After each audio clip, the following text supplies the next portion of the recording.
Hey guys, welcome back to my channel.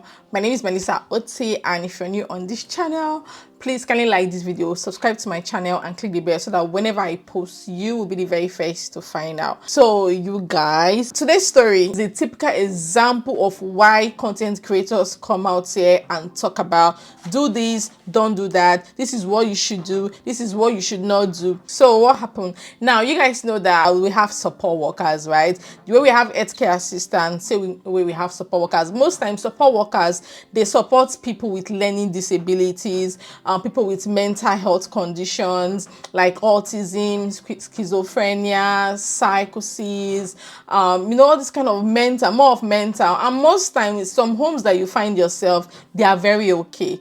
They are so fine, like they are okay. Like physically, they can do lots of things, but they just need support. Some can go out on their own. You have to take them to charity store. They sell in charity store. Some you take them to their school. There's a school, I know there's one in Huddersfield where they do a lot of things. They do farming, just so they are living like normal people. That's the essence. Some even go to school. Like most of them are very okay. Like they just want you to be there. They need that extra support in place. But most times they're not allowed to cook. So if you're working in a supported living home, you're going to help them to cook.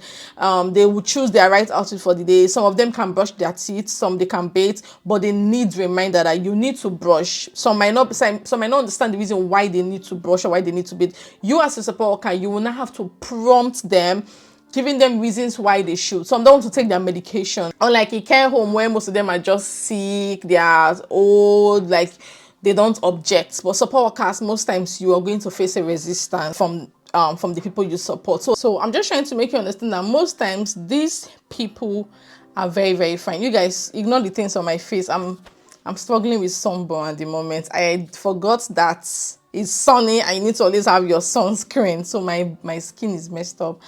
I'm just try ignore my face today. It's just my face is not facing at all. But yeah, not to buttress from the main point. Now this is exactly most times what support workers do, mainly to make the residents live an independent life. So they are sound. In most cases, they can even hold conversations with you, tell you about their life, their holiday.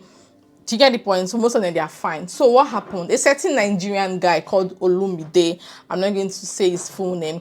Olumide found himself in a supported living environment somewhere in Scotland, Glasgow, Scotland. For some reasons, Olumide was unable to cover his shifts. Like maybe something happened. The details was not stated online. The reason why he could not come, because you did not do all you were supposed to do. So whatever it is that stopped him from coming to shift, they were not interested in hearing him out, and they did not publish it online, if that makes sense. The right thing to do in that situation is to ring your manager straight up that something happened, I have an emergency, either with my kids, or I'm poorly, or this, that, and I am unable to come. Sometimes I do that. I ring, I can't come to work because I don't have childcare, or I come to work. Let's say I know I'm not feeling okay. I can't come to work because I am not feeling fine. Yeah, sometimes your manager don't really want to hear that, but in most situations, there's really nothing they can do. They can't force you to come. You're not fine. You're not fine. You need to be very okay to be able to look after people. It is acceptable in the UK. In fact, in Western worlds, it is acceptable in most working environments. Calling sick if you're sick. If you're not mentally or physically ready to work, calling sick. It's better for you to call in sick to avoid being in trouble, because if you go to that shift knowing that you're sick, you're poorly, or this, that, you're not mentally okay to do that job that day, and you make a significant mistake, whatever it is that you're facing will not count, because you have the right to call in sick or to notify your manager of whatever it is that you're passing through. Because I remember one time I unfortunately lost my best friend. I got the call while I was at work. I started crying at work. I had to tell them that I cannot work right now because I was messed up. Even that was years back. The person that was asking me, are you okay? Because my eyes were like, oh my goodness. I just rang that I lost someone very dear to me. I just got the news now. I can't continue with this shift. And they were fine with it. They were like, oh, I'm sorry. Even the next day, they rang, how are you doing? Like, can you come in? I said, no, I want to take 1 week off. And that was it. I took my time off to just get myself back. What was so shocking to me, my very, very best friend, like people that know me from secondary school, they will know what I'm talking about. She passed and I was, oh my God, I don't want to think about it. But I'm just trying to say you have the right to call in sick. Now, this guy, he did not notify the manager the reason why he could not come to work. Instead, he asked his friends to cover his shift because apparently he wants to make that money. He does not want to let that money go. Typical African man mentality. If you get paid for that day, I go give you your cuts now. Me, I'll collect my cut. Cover the shit for me. Now, his friend or whoever the guy is went to cover the shift.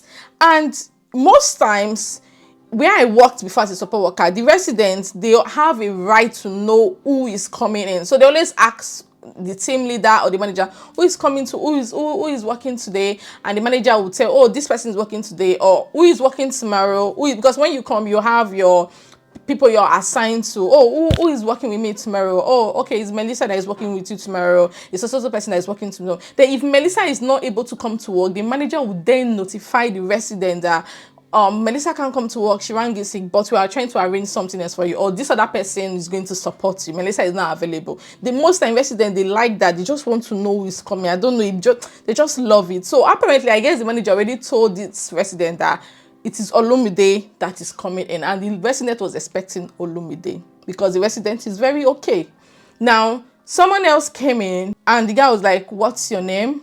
The guy gave him a fake name, obviously.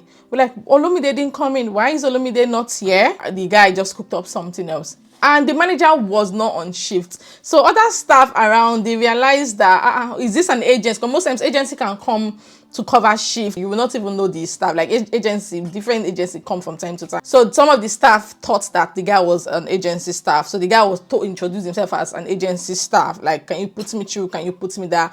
You know, this country, nothing is hidden. That's one thing. I think I've said it countless times on this channel. Whatever you know you cannot do in front of the camera, do not do it anywhere, because there are cameras watching you. If they're not cameras, in fact, I don't know, but somehow, wherever you find yourself, just know that your manager knows everything that is happening. All thanks to whistleblowing. There is no secret, especially in healthcare, no secret. So I don't know how the manager discovered or how the resident discovered. The guy just discovered that it's someone else that is on shift instead of Olumide. Olumide did not call him, because apparently maybe the team leader rang manager or something that Olumide didn't call me. Did Olumide ring in sick or something? Manager was like, no. And that was how they started investigating who this person is, because the team leader should be aware if there's an agency coming to cover up the shift, and the manager should also be aware. After all, these managers and team leaders that contact agencies to bring somebody, if that makes sense. In case you don't understand what I'm saying, in a care home or in a setting, sometimes managers or care homes, they have agencies that they contact if there is no one to cover the shift. So most times the agency have workers, right, and then they send to different places. So let's say I'm a care home manager and I notice that we are short staff, I can call the agency that I've registered with us that, please, can you bring somebody urgently, or can you bring somebody? So it happens a lot of times. So unfortunately, the manager realized that he didn't ring any agency. We were all expecting Olumide. Tell me that of course we were all expecting Olumide. Olumide did not come. That was how they started investigating. This guy noticed that something was fishy and he ran away. That was how Olumide got into big mess. Support worker Olumide's attitude was branded dishonest by SSSC. SSSC is Scottish Social Services Council. Let me just read what they said. Support worker Olumide's behavior was branded dishonest by Scottish Social Services Council. His actions amount to an abuse of trust. He sent a person not known to the Scottish Social Services Council, the agency or care home, to carry out his shift. This care home is the resident's home, and you do not appear to have considered the right to privacy or their right to know who is in their home. His actions placed residents at a risk of harm, which is true. You see, supported living environments, they know all the staff, they know your names, they are smart. Most times there are people living with autism, and autistic people, they are smart.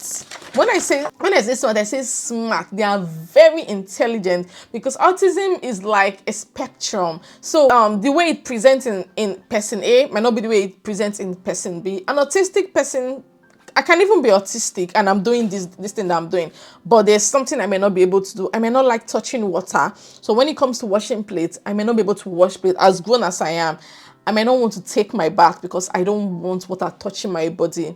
I may not want anybody to touch my hair. I may not want to make my hair. My hair may always look scattered. But when it comes to book smart, I'm top. Do you understand what it means? That's how autism can present. It presents differently. So most times these people, they are fine, just that they don't want a certain thing. They might not want a certain clothing. They might react in some way when they get very angry. So that is probably why they are even there. So you get the point. Most times they are very fine. Now, fortunately for him, SSSC found his fitness to practice impaired and struck him out of the care register. So he was struck out of the care register. That means he will not be able to work in care. I know some of you were like, what's that? Cannot work in care. There are so many other sectors. What this implies negatively right now is that this thing is going straight to his DBS, like no two ways about it, straight up to his DBS. And you know, when you want to work anywhere, they always request for your DBS. Must is a legal requirement for you to provide reference and DBS. Now, reference, definitely, you will definitely not contact the care home for reference. We all know, because it's going to be rubbish. But is DBS, what happens? Because it is going to be there. Whatever crime that you commit in this country goes straight to your DBS. So any employer that wants to employ you will see the crime that you committed. So in this situation, how is he going to cope? His sure bet might just be to open a business, start selling on eBay, Amazon, do YouTube. That's why when you see people doing YouTube, stop insulting them, because you don't even know if that's the only source of income. You guys get the point. So I remember same Nigerian, a support worker, he trended the time, he was sleeping, and this resident, he didn't lock the door, and this resident just opened the door and escaped. Like literally escaped. They started looking for this resident everywhere. They could not find this resident. The police had to get involved, and it was a court case. It wasn't good. I don't know what later happened to him, but definitely I don't think he will be able to work in care again. So when you're working as a support worker, you have to be very, very, very careful. Very, very careful. In fact, not even support worker, even as a healthcare assistant, you can. But support worker, you have to be very careful. Most times they are very okay. Tame your mouth. See, we see all this care job as is easy. Carer, I'm a carer, care job.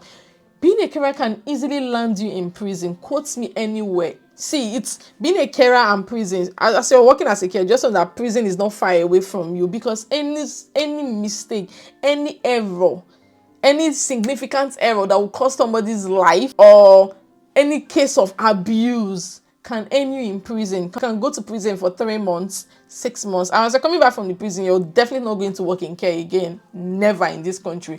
So you have to be very, very, very careful. In that situation, Olumide would have just called in sick. You see, when people say, this is what you do in the UK, this is what you do in the UK, you don't do that in the UK, you don't do this in the UK, on TikTok, surely on TikTok, and then people will come and start reacting, keep quiet, you're talking too much. Is it only the UK? Every time UK this, UK that, we don't tire. No. You see the same people that will still now go and put themselves in trouble, because most times when content creators come out here to say these things, instead to be flying left, right, center, but see now. So I hope you guys have been able to learn a thing or two from this content. You guys, if you're working as a carer, wherever you're working, be very careful. Just follow the rules. I know sometimes it's hard to follow rules, because most times some of us are not just used to following rules. Like, we are bad like that. Bad boys and girls. But trust me, when you find yourself in a civil society like this, follow the rules and you're going to be fine. People have been here for years upon years, and they've never gotten themselves into trouble. They are not known by the police. Social services does not even know them. Nothing. They're just on their own, making their cool cash and living their life. Yeah, it can be you too. Just follow the rules and everything will be fine. So you guys, thank you for watching this video. I hope you've been able to learn a thing or two. And of course, I'm going to see you all in my next one. Bombastic side-eye for you. If you've not liked this video or even subscribed to my channel, let me just leave you sha. Just do what is on your mind. Do what is on your mind. Since you don't want to subscribe, do what is on your mind. So you guys, I will see you all in my next one. Bye guys.